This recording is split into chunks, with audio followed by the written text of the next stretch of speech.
in a moment. But we do want to remind everyone to please stay out of the way of the buggies, stay out of the way of the trucks. Pushers, please get out of the way. So now we're seeing Bantam come out for Fringe. Still waiting to see Psychosis for SDC.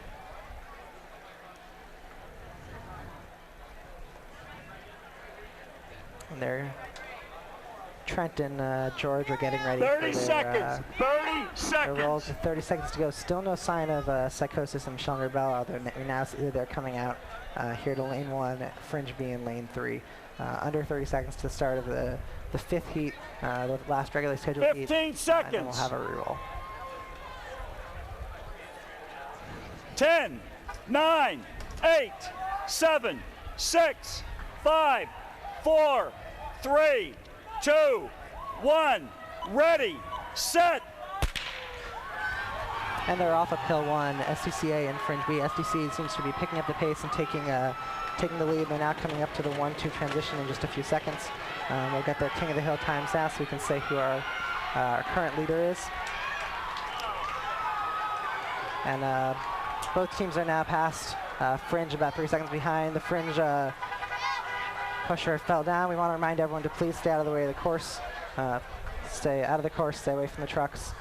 Both teams are now in the free roll. SDC A up by almost 20, 30 feet. It's 30 feet. And the distance between them seems to be increasing, with SDC pulling away. And we're about to see SDC go through the stop sign in 51 seconds. That's about the same time as PiKA was, faster than they were yesterday. So this is going to be a very, very exciting finish as SDC goes through their flaggers. Fringe B about 30 or 40 feet behind them. SDC now hitting its second flag and heading into the chute. Takes a tight angle, but no problems. Going up, clean. Fringe B right behind it. No problems into the chute. And SDC is now going to get picked up by Devin Murray on hill 3, giving it some good pushes up the hill. Fringe B is going to be picked up by Matt Sau behind them.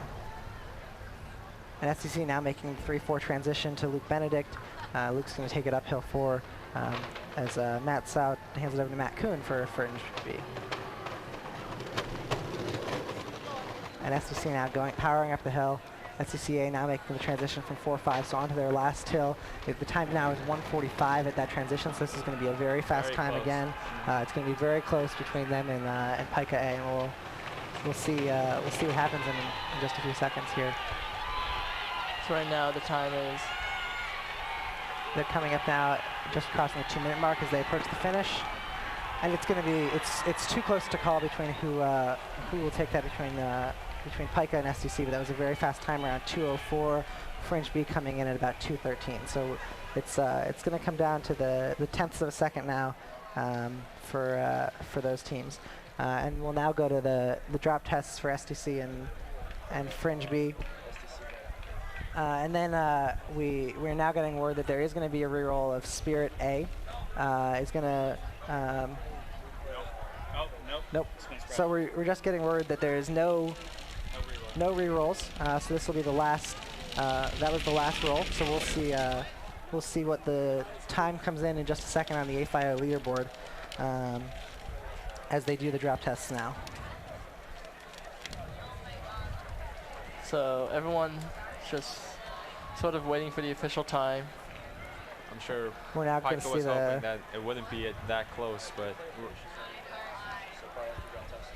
Right. So we're now going to see the SDC drop test. Of course, the time that they just put in won't count if the drop test doesn't go well. So we'll see, and they're hoping for a good drop test. The race was too close to call. And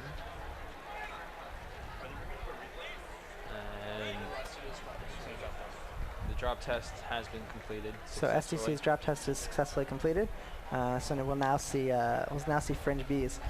We can announce now that we do have a new King of the Hill. Trent Sisson put a time in of 15.82 on Hill 1, so he will take the top of our WRCT King of the Hill leaderboard as we wait with bated breath for the times for SDC A and Fringe B to come up on the A5O time board. So after the Fringe B drop test, we will be showing replays of the SDC finish on CMU TV. And so Fringe is now doing their drop test. And it's done it with no problems. And we've had very